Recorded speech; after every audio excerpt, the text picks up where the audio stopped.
Dry, but this is what they always call Chamber of Commerce weather around here. And don't we deserve it after the March and April that we've had? Some normal spring weather. Yep. Right. Love it. Can you believe it started off at 31 degrees this morning out northeast of Harper in Gillespie County? Sure enough, and then some of those valleys you're looking at across Llano County, they're live from our exclusive Hill Country camera out in Llano County. Those locations too, some of those low-lying areas started the day in the 30s, but at least it was above freezing.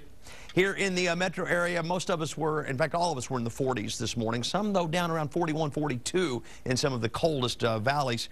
75 is where we are right now. Skies are clear. By 8 o'clock tonight, temperature down to about 68 degrees, still clear, and another really nice evening at 10 p.m. tonight, 59. With not a cloud in the sky. Around the area right now, 70 out in Fredericksburg, 70 also in Burnet.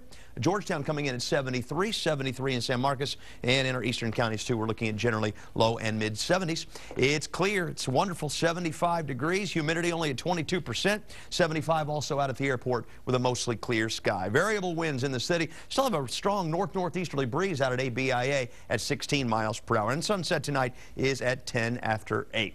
In our pollen count today, nothing too bad. Mold, a medium, pecan, real low, willow, 25 low. I think we're past the worst of the spring tree season, but boy, it was a bad one too, wasn't it? Grass at 6 low. Around Texas, 69 in Dallas, 71 in Waco, 75, 76 over in Houston. The whole state really enjoying the weather today. Hardly a cloud in the sky anywhere in Texas. The front that brought us the cooler weather, but no rain, moving into the eastern U.S. now, beginning to dry out again in the Ohio and Mississippi River valleys. But can you believe they had another 10 inches of rain over the last 4 days, right there around the confluence of the Ohio and Mississippi River? And here's what they've had to do as a result.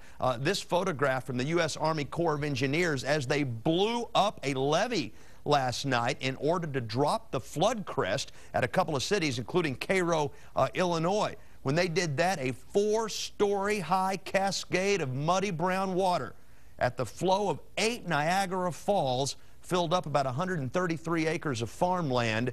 The farmers aren't very happy about it, but the Corps thought it was very, very important to do that in order to spare some cities from what would be otherwise a worse flood. And this is going to be the flood of record along the parts of the Ohio and the Middle Mississippi Valley, Lower Mississippi Valley actually, from the Mississippi, Middle Mississippi River around the Louisiana, not Louisiana border, but the Illinois border, all the way down to Natchez, Mississippi. They think all-time record flood, and that says a lot. They've had some bad ones.